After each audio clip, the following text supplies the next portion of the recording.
He is who he is. Cole Palmer, you can't change him. He is what he is. He's a person who's just so carefree, and I love him for that.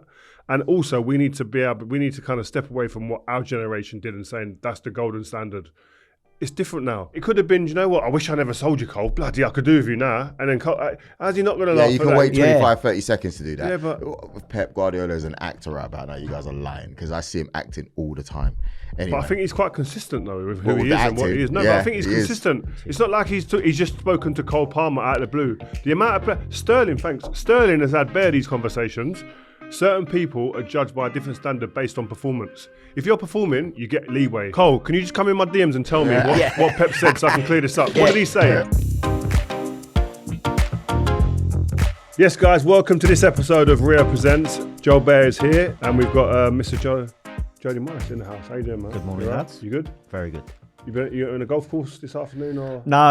Every time I look on your social media, you're on golf course. I haven't been playing that much lately because I've been pretty poor and the weather's been bad. So are you a fair weather player more or not? I'm not. I actually play in anything, but there's quite a few people that I play with that are not. They're a bit golf snobs. Do you know what got a bit hype after one of our Christmas episodes? The story about Chris Sutton. Oh my gosh! He messaged me. Did he? He went, "Thanks for messaging me." I went, "You ain't got the ump, have you?" And he went, he started laughing. He went, "I don't remember it." I was thinking, yeah. We in on Didier Deschamps' feet.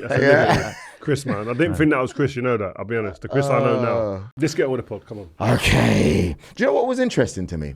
What? Jody, Rio. Obviously, United beat Fulham 1-0. We both said it wasn't the most exciting game, but Rubbish.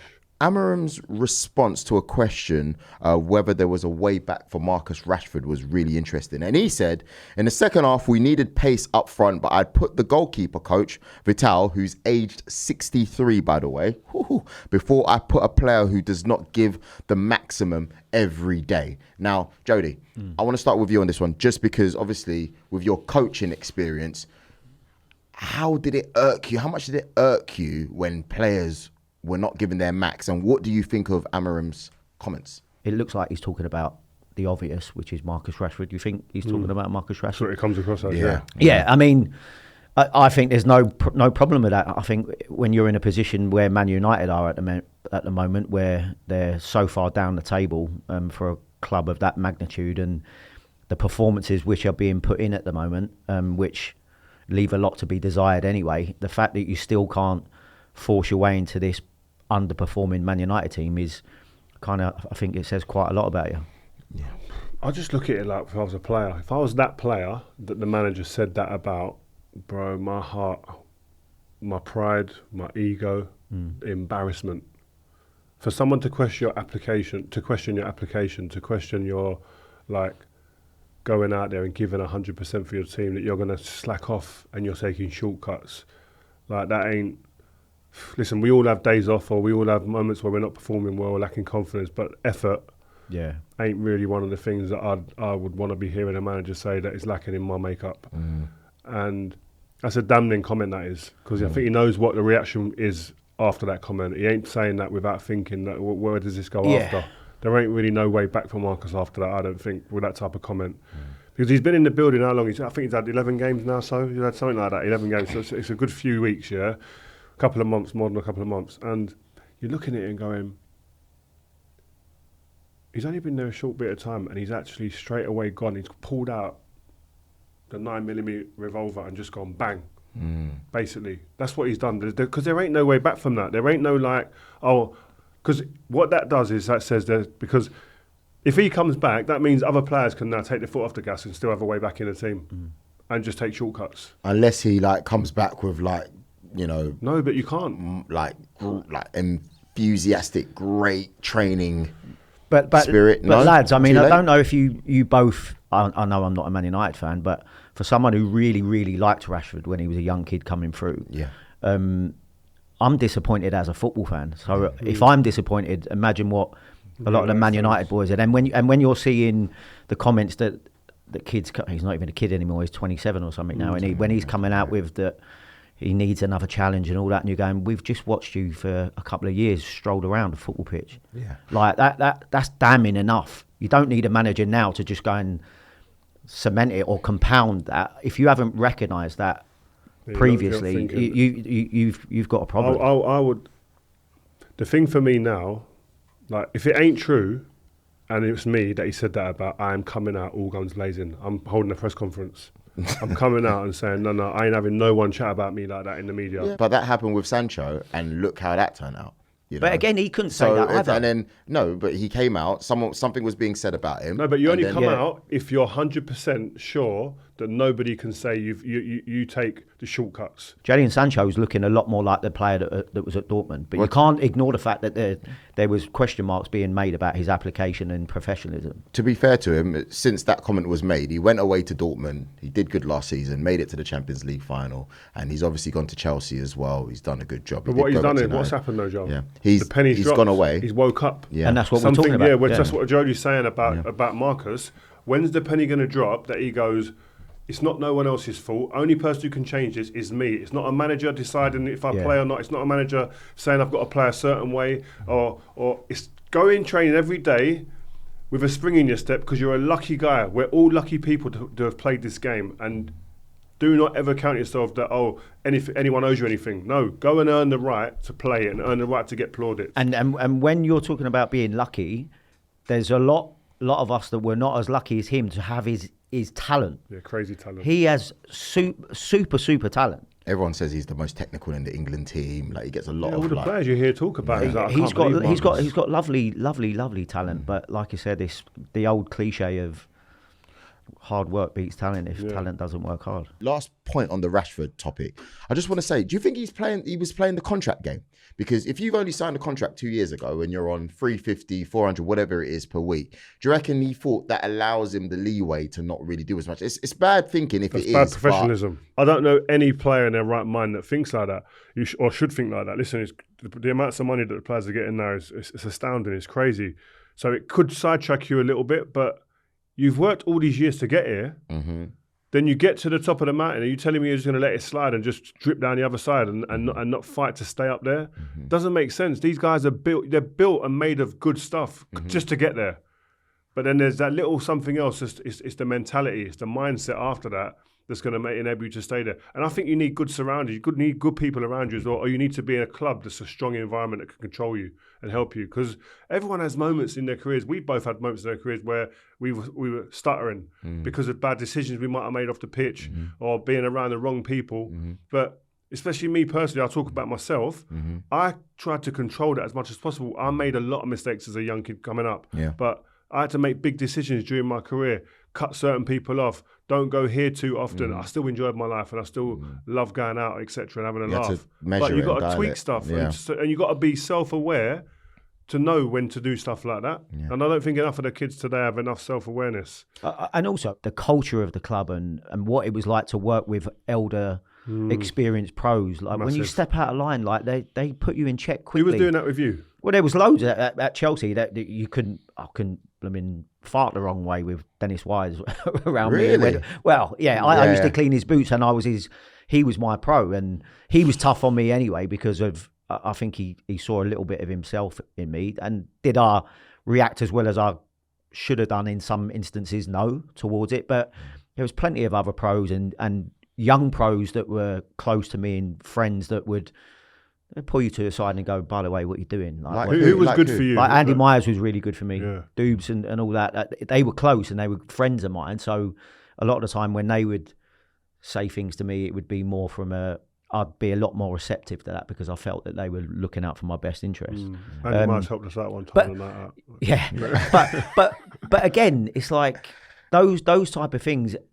You're lucky if you're coming into an environment where you've got that. And I remember when you first went to Man United and you used to go, by the way, I can't leave the training ground because they're all going, where are you going? We're going in the gym.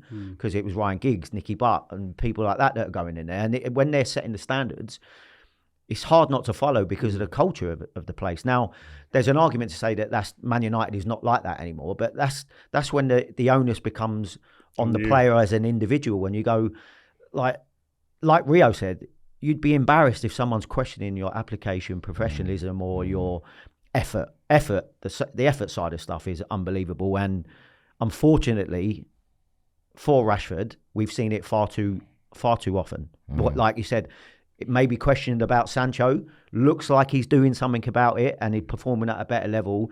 You like those those moments where you get your dips, are you able to bounce back and get back to the levels that you've previously shown? And people like Sancho deserve credit to look like they're back on the right road, on the right path. Rashford, I think, is maybe wearing out his chances. You can't have that long off without being with your foot on the pedal and think you're going to start up the motor again. It's going to be moving the same. We're in an era now where you have the ability to really communicate direct to the fans, so there's no kind of the story's not getting moved about and it's not getting twisted. Sometimes I think in these situations, if you're right, if you're doing things right, communicate it. Because I go back to the point I said, if a manager he can question how well I'm playing or how bad I'm playing or my form. He can say that in the media and I can't say nothing because you can see it. Performance is fair, if he's questioning my effort, I'm sorry, I'm coming back out. Next press conference, next time I'm around any press people, excuse me, no matter what he said, is true. But the effort, he needs to take that back or I'm suing him.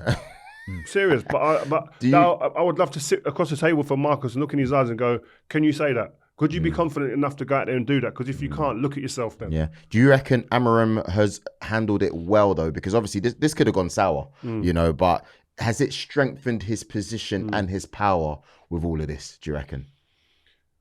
As it goes right, yeah. And I think, well, we had this situation before. Ten Hag had this with Cristiano, didn't he? Yeah. And Jadon Sancho, and it didn't go well for him, really. I don't think he ever really fully recovered at Ten Hag after this because you got different animals he was dealing with, or a different animal. One of them was a club legend, certified, and he was top goal scorer at the club, right? You can say what you want about anything else. He's top goal scorer at the club, and a good example in a training ground and for environment, It's very different when you're talking. I don't think you can compare the two situations with Marcus, but this manager's got a player who isn't delivering on the football pitch in different ways. So he has, I think, good kind of wiggle room to be able to go point the finger, go at him hard, and the fans still to be. Listen, yesterday at the game, Fulham, they were singing his name most of the game. Yeah, the manager, they were very good. They were vocal towards him. So they're backing him. So he's feeling confident. For him to come out yesterday after, I'm sure, based on what he heard yesterday in the stands, he thought, I can say what I want. These men are behind me. Yeah, he was very honest yesterday, and I saw your analysis as well on TNT Sports, and you mentioned Rasmus Hojlund, who you're honest. Like, I loved the analysis yesterday because I thought to myself, you know what, you're right. You highlighted some bits where he wasn't holding onto the ball well at all. I mean, for those viewing, he's failed to score in 36 out of his 48 Premier League appearances at United. He lost the ball 10 times in the first half. The system, is it working with him? Does he have to improve? What's going on? For me, he has to get way better in all aspects of his game. I think for someone who, when you kind of see a bit of the footage when he first signed, you thought, he's a bit of a live wire, pace, power, not necessarily looking like you're going, he was amazing technically, but you just go, he could ruffle a few feathers, could be a bit of a problem. He just looks like he's so low on confidence, and that the quality that he produced yesterday was so poor. And it's pretty bad when you've got the actual co-coms that are saying, I'm really surprised that he's still on the pitch. And this was after like 50-something minutes early. And you're like, even though it's damning, the commentator was spot on. And the amount of times that you turn the ball over, I'm not having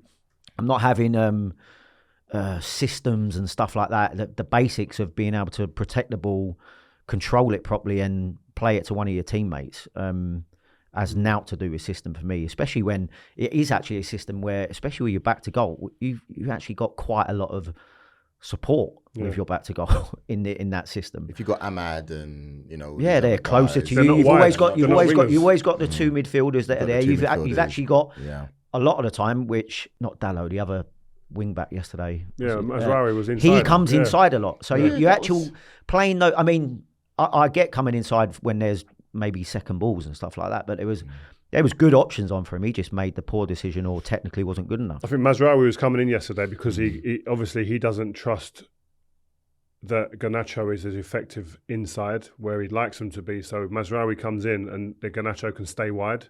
But I still don't think they fed him enough anyway. But that's not the point. Yeah, Højlund, I agree with Jody. Like, I've watched him the last two games closely, and I'm like, a couple of times he's played, and I'm like, it just doesn't add up. Are you surprised, man? You ain't looking for a striker? I'd be going to get Osimhen now. If we can do it from a financial standpoint, get him on loan. I'd go and get Osimhen now. Guarantees you someone who can get on the end of things, scores goals, experienced, done it at the top level. I just feel that I think the thing because he's 70 odd million pounds, Højlund, we're expecting the finished article a lot of the time. Unfortunately, he is a young striker, but normally a striker of that age would normally, other than the Rooney's, who's like just that's an anomaly that's over there. These strikers come in and they learn off someone. He's got no one to learn off. Yeah. He's looking at Xerxes, who's like him. They need someone. Both need someone to learn. What does it take to be a Man United number 9? What are they doing every day? What type of drills are they doing? In games, how are they adapting to different centre halves? How are they adapting to the way in a certain part of the game? And 75 minutes have gone. What does he change something in his game if it's not going? Or first 15? Like there's all these questions he'll have in his head. He's got nobody sitting there going, "This is what you do." And they're big questions when you say when you're comparing it to what does it feel like to be a Man United number 9 striker. I'd be going. You need to think about remaining a Premier League striker. Yeah. It's crazy. Let alone Man United. It's crazy because when you guys nicked our striker, the Cheeto young kid, the 15-year-old, you go, oh, he's not going to play for like 5-6 years. When you look at it now, you go, my man could be playing quicker than what big he talent. anticipated. Yeah, big talent. Know? But again, it's bringing another kid in. Yeah. I want to see, I think that's a big part of the recruitment now. I think, yes, buying really like young, talented players, but there does need to be an element of who they're going to learn from on the job. You can say and coach as much as you want sometimes. You need to see. And it's weird because you look at Lukaku in his spell at Man United, he was getting hammered for his first touch and stuff like that. And you're thinking like, nothing's really been said yet about Højlund, but he's a young kid, I get it. But Lukaku has scored 30 plus goals more. He scored 34 goals by this exact time frame, and he was getting hammered. But I don't think Lukaku was like a prime time Lukaku then. So you can judge him by a different standard. And also, this was closer to when Man United was like the real Man United. Like this is far and removed away from that place. I still feel like they were a little bit harsh on him. You know? Strikers that's one of the positions where it's quite ruthless up there, and if it ain't going for you, you get proper abused.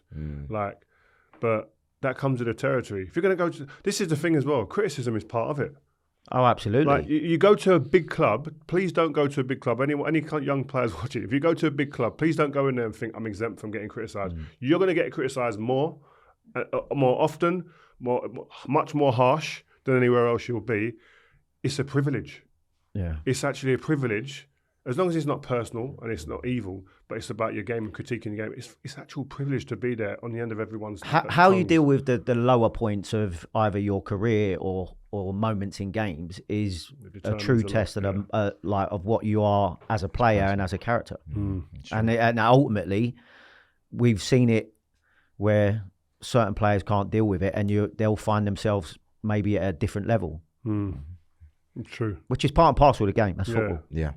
Yeah, and everyone always says that. Even as a manager, you as a coach, you probably say, I actually judge a lot of my players when I see when it's not going well. Oh, absolutely. Like, because you see who are the vermin, individuals who are going to spread negativity when things aren't, and point and blame. They're the ones you got to wean out, get out of that club quickly, because they ruin everything. Yeah, and it could just be one or two players, isn't it? Yeah, but then it becomes 4 or 5. Yeah. Especially if they have influence on the group. Yeah. If they're that type where. Have you had that when you were coaching or when you were playing? I've seen it. I've played with people and I've seen it. And when we're talking about how quickly it spreads, I think, like I said, if you've got someone that is maybe unhappy but has influence on the group, it spreads like wildfire. Give us a name. Come on, give us a name. Nah, can't do that. I don't want to start murders. All right, so if we're looking at Amorim so far, he's coming in a difficult situation. Obviously, you could still win Europa, still 12th, but you're probably not going to get relegated. As we're looking at it, should we just say it's a write-off season, or? I just feel you can't take someone and go after him and then sack him, knee-jerk. You've got to give him time. This is a window that he's window, yes. I think you need minimum like 3 windows as a manager. They don't get it, but I think especially when the squad's so scarred, they've got so much hurt and they've got so much kind of there's a lot of residue from what's gone on before. So mentally in a really bad place, in a low ebb, confidence shot to pieces. All of the players, probably bar Ahmad and Bruno. Everyone else's confidence is on their knees. So there's a big rebuild. And I spoke about this the other day.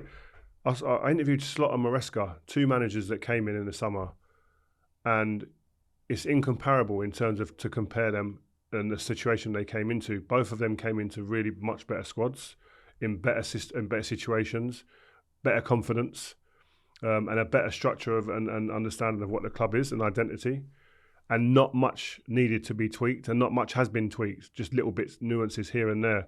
Whereas this is an overhaul in every sense of the word. Every area has been an overhaul at Man United, and so it's very different, and it's in mid-season, so you can't really compare them.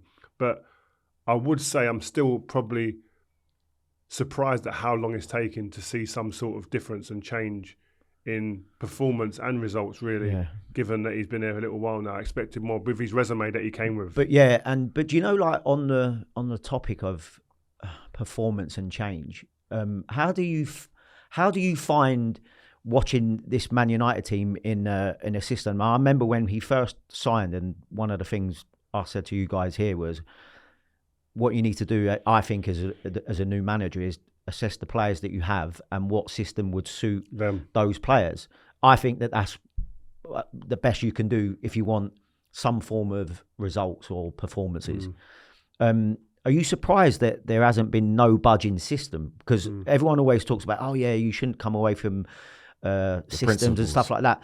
You can keep the exact same philosophies, the exact same principles, but you can tweak the system and play the same way. What are you saying? You're saying that he should move away from the 3-4-3? I'm saying, I think if you're a super coach, in inverted commas, and where everyone's talking about he's a great coach, can you only coach one system if you're a top coach? I asked you the same question last week, Rio. No, I think, forget what I think for a minute. I think he's saying we're going to have short-term pain by doing it this way, but in the long term we'll gain more and we'll be better for it.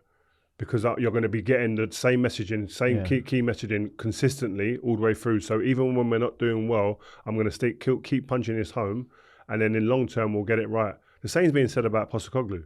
Like, you're going to be ignorant and he's got like 11 players out. I get it, but it's still the principles of not changing or adapting. I understand it, and I understand the arguments that they should. Amorim, I'm sitting there going, I agree with you. Me personally, I would definitely adapt and go like, for instance, in a 2 in midfield, your 2 best players right now aren't best in that position. So Bruno's playing there at the moment. Yeah, he's not best in that position. That's not his best position. No. If you've got a rat and you've got to be mobile and aggressive and recover the ball, etc. And Kobbie Mainoo, his best position ain't there either in a 2.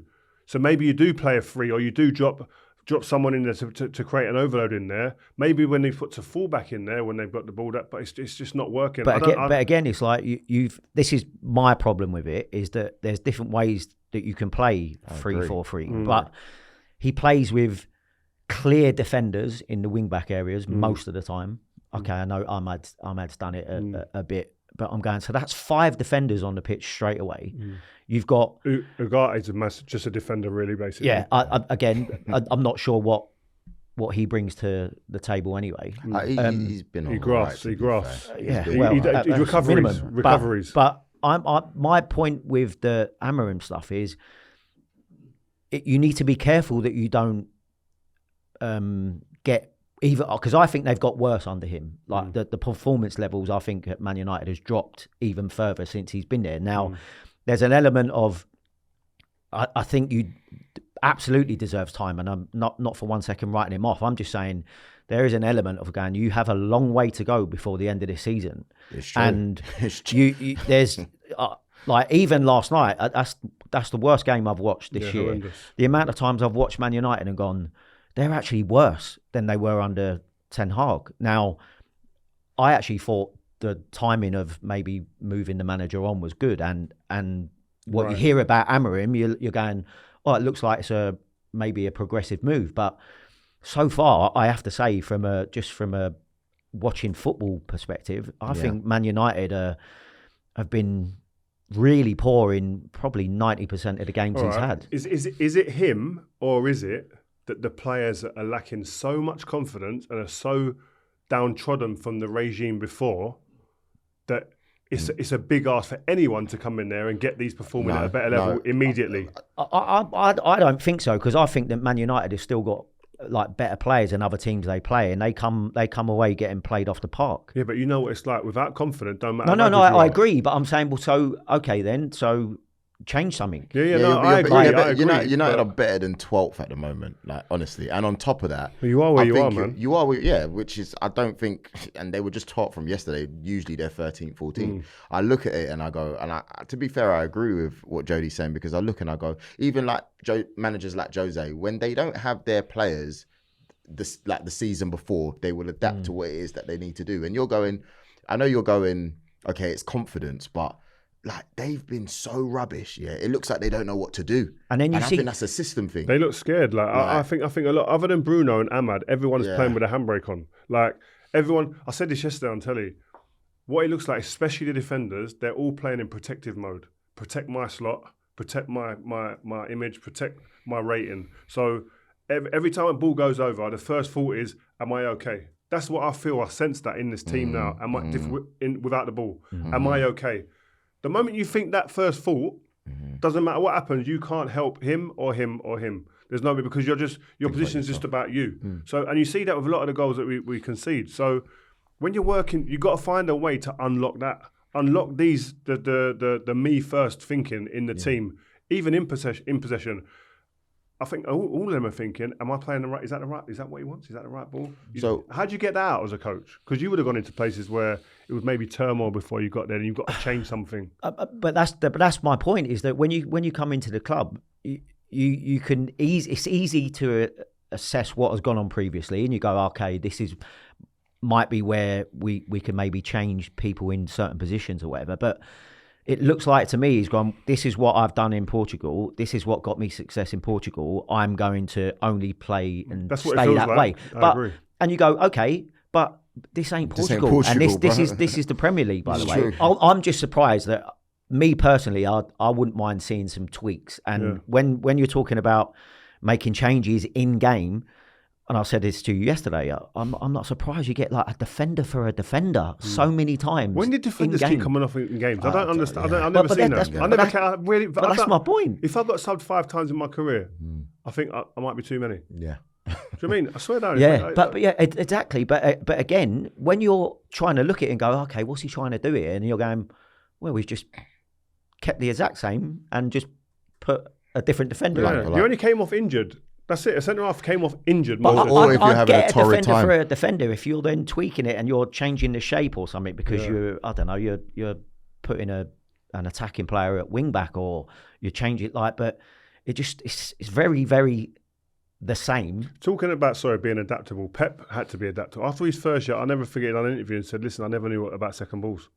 Yeah. Then I had to work around making sure we would do regains on second balls. So it's such an important thing in the Premier League that would not a part of the La Liga. Even this weekend, I see they're going back to front more than ever. Direct football. Yeah. So it's adaptable to suit what you're seeing in front of you.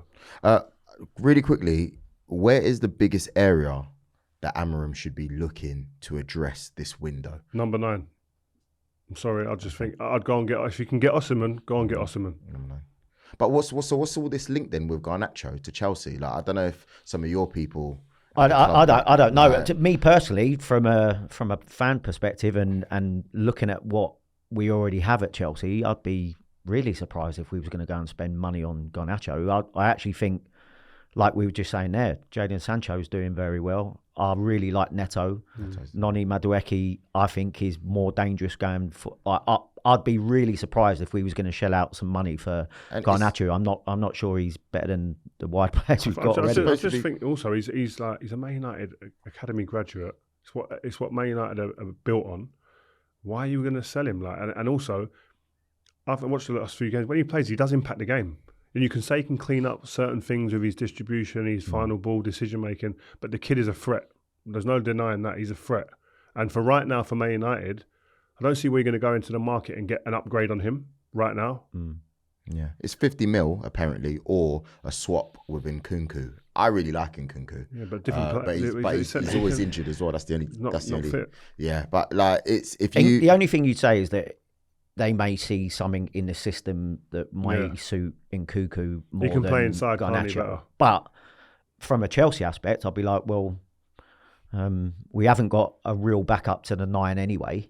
Like, so I'd be surprised if we'd do that business. But again, when we're talking about, and Rio's right, touching on the point of, it seems like the financial rules at the moment is geared towards looking like it's okay to let your homegrown players go, and that isn't good for any football club. Yeah. I've been critical with it at Chelsea, even though realising that it's a business. But I think when you speak to any proper fan, they don't want to see it being leaning towards in favour of getting rid of your homegrown talent. We've just seen what's just happened with Chelsea. They've spent a load of money on a load of defenders and then realised that none of them are better than Trevor Chalobah, so we've had to bring Trevor back. Yeah. It's rewarding clubs for getting rid of homegrown talent. That is not the way that I think eventually it will be addressed. Yeah, because no one wants that in this country. No. What about Arsenal, man? Let's get to Arsenal.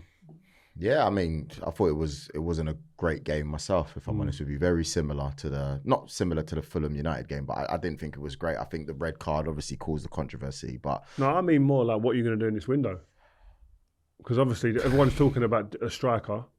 In the summer, you went and bought Calafiori, 42 or something million pound you spent on him. He doesn't even start. I mean, if you're spending 42 million pounds, I'm thinking Arsenal, he's someone that should be going straight in your team, especially when there's a big shout that you need a centre forward. Do you know what I mean? If you're going to invest somewhere else. Last 2 press conferences was the first time that I saw Mikel Arteta express that he needs players. It's the first time where I thought, maybe it's not him.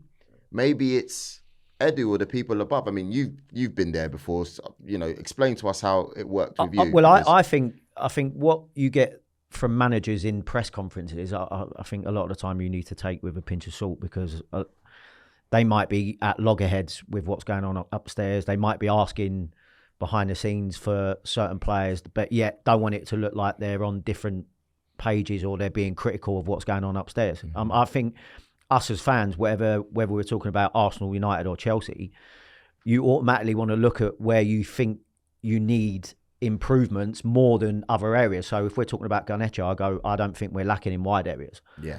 I think if you speak to Chelsea fans, they'll go, would you look at another 9? Would you look at a goalie? Would you look at an experienced centre-half? When you hear, we might be going for another wide person, that frustrates a lot of Chelsea fans. If you're at Arsenal, you're going, come on, we do know that we need a 9, especially when you've got a serious injury to Jesus. I think that's the only time when I think you get fans that may be critical and start looking upstairs again, who's controlling what's going on here, because it looks like some positions in the team is crying out for reinforcements or improvements in that area, and all of a sudden there's being big money shelled out elsewhere, which again we're actually overloaded in that area. That's when you start getting the questions from the fans. I think. I watched the games of this week. I've watched and I've seen there's been a bit of a common theme. I think the game's changing a bit again. Do you not think? It's been really like systematic, the game, and it's been really like you stay in your hole, you stay there, don't move. It's very like rigid. The game's been eroded, and, as I mentioned last time. And it seems like now, and everything was you've got to play through the lines, play, even though you're getting it wrong, but keep playing because the manager says it's right, and trust me, I'll take responsibility even if you make mistakes. Whereas the game of Rangers, they scored a goal back to front, 60-yard ball over the top goal. The Chelsea, Højlund, shrugs off Chalobah. I mean, they've always done that with Højlund, though, haven't they? Yeah, but I'm when saying you have that passing range of Ederson. Keeper. Yeah. But it's becoming more apparent, I'm seeing. There's goals now you're seeing where people are going, Forest do it. Like they're going, Bournemouth, they're going back to front much more. There's much more like variety in the way they're playing now. Do you think the game is starting to go like, because we watch academy football and it's very much, this is the style we play and we stick to it.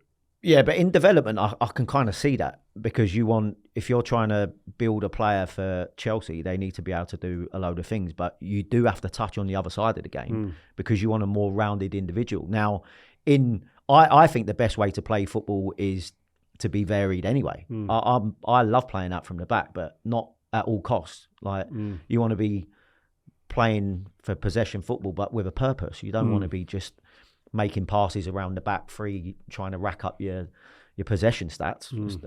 That's boring and it's nonsense for me. So if you come up against a team that's very good at pressing high up the pitch and you haven't been playing out that great, then you better go make them think about coming high up the pitch because you want to look in behind. Now, if you've got a Haaland that can threaten in behind, why wouldn't you use it? And he does great for the Foden couple goal. of goals. Yeah, I mean, the Foden goal where he runs through in midfield, we would be questioned. We should defend that better. But at the same time, when you've got assets that can hurt teams, you have to use them.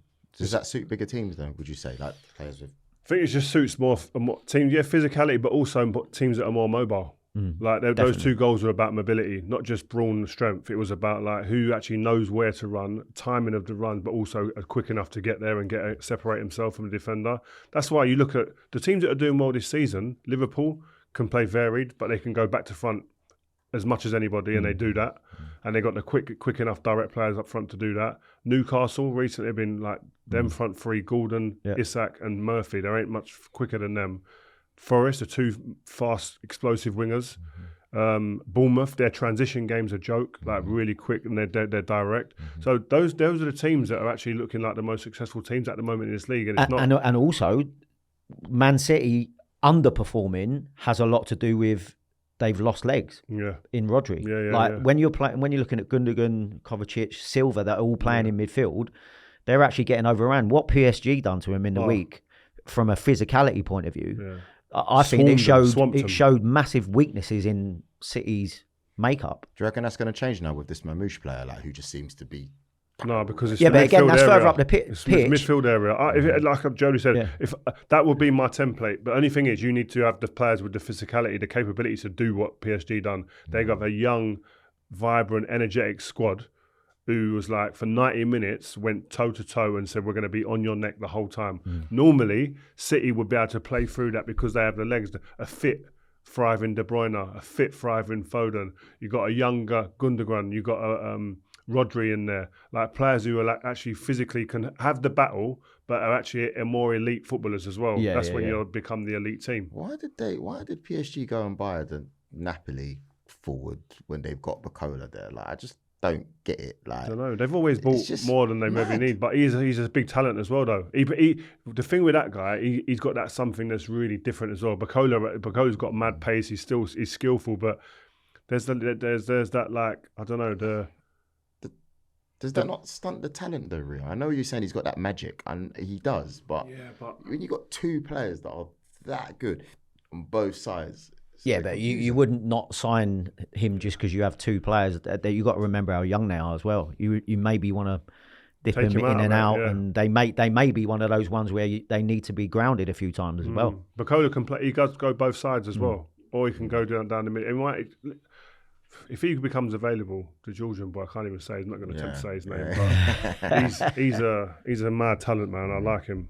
A bit of the waddle about him. Nice. No, listen, he's super talent.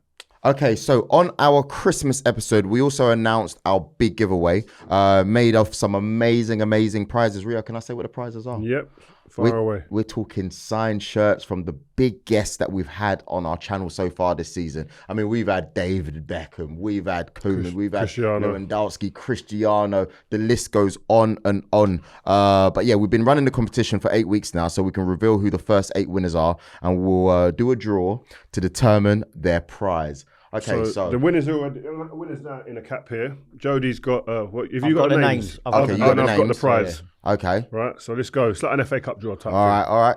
Got it. It's Jason Flynn from London. And you win, Jason. You win what? Oh my God! You got to hold it to the camera. Whoa! Gone big early. Jason's gone. Home Portugal shirt signed by Cristiano Ronaldo. No way, wow. Jason. You're welcome, Jason. You're welcome. Well done. Next one is Mark Jeffries from Yorkshire. He has the Italian home shirt signed by World Cup winner Marco Materazzi. Next one is Peter Berry from Edinburgh. He gets one of my Man United home shirts signed by yours truly. Oh, short straw there, Pete. It's the worst one of the lot. Chris Bailey from Dartford. So this is the Italian home shirt. Another one signed by Marco Materazzi. Oh, well done. He threw 2 in. He was generous. What a guy. Next one is Rob Lomax from Wales. Oh, he's got a Liverpool shirt signed by Virgil van Dijk. That's big, you know. Big shirt. That is huge, that. Well done. Dennis Chow from Bracknell. Yes, Dennis. Has a signed shirt, Man United home shirt, signed by myself and Nemanja Vidic. No way. Yeah. That's not, big. not many people got that's that. Big. That's big. That's Kim Treslove from Milton Keynes. Has a Man United shirt signed by, oh, gone big. Signed by David Beckham. No way. Wow. Well done. Jamie Floyd from Mansfield. An Inter Milan training kit signed by Marco Materazzi. Wow. Mate, he did the goods, Yeah, didn't he? good. He delivered. He Well really done. likes you, though. Every time I see him, he's like, you guys get on really Do well. you know what? innit? Him and his wife are lovely people. Yeah. I've got to be honest, yeah, really nice people. Shout out Marco Materazzi, thank you. We've still got 4 more prizes to give away, including a signed Kingsley Coman Bayern Munich shirt. So make sure you visit the website, submit your details, and you'll have a chance of winning that. And we'll announce the next 4 winners next month. So make sure you visit rioferdinandpresents.com to enter and view all the details. That's rioferdinandpresents.com. Make sure you fill it all out and you could be a winner. Guys, I want to say thank you very much for joining us today. Yeah, Jody, always nice to have you on and get your Great to be coaching here, mate. insights, man. Rio, Nice looking one. good today. Yesterday, by the way, TNT outfit, spot on, bruv. Did you have it, yeah? bro. But the wrong Bruv, the neck. last couple too, even the one that you wore at the Arsenal game, and I messaged you about it, that one was done by our guy, Oh, Labram. Labram. Yeah.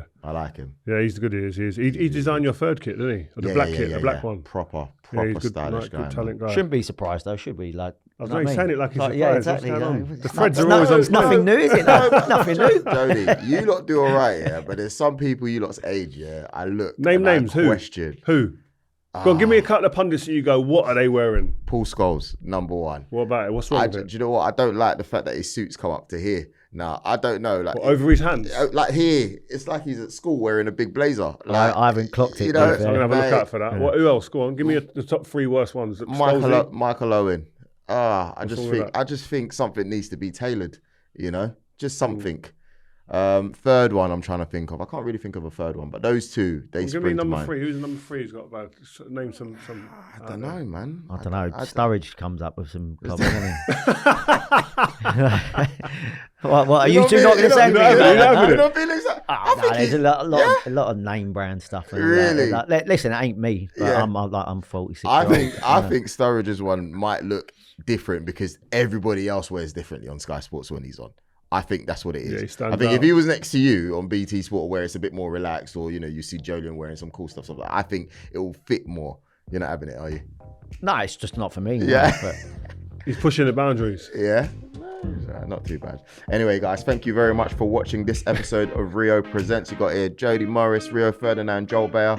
Audio listeners, please make sure you keep on listening anywhere. Share it with your friends, and we will be back soon. Peace. Thanks, guys, for listening to this episode of Rio Reacts. Hope you've enjoyed this show. And if you have, make sure you leave us a review and follow this Rio Ferdinand Presents feed to make sure you never, ever miss an episode. If you've got a point you think we should be discussing or want to put us on the spot with a question you want answering, get in touch using the fans first at rioferdinandpresents.com email address or use #RFP on social. See ya on the next one.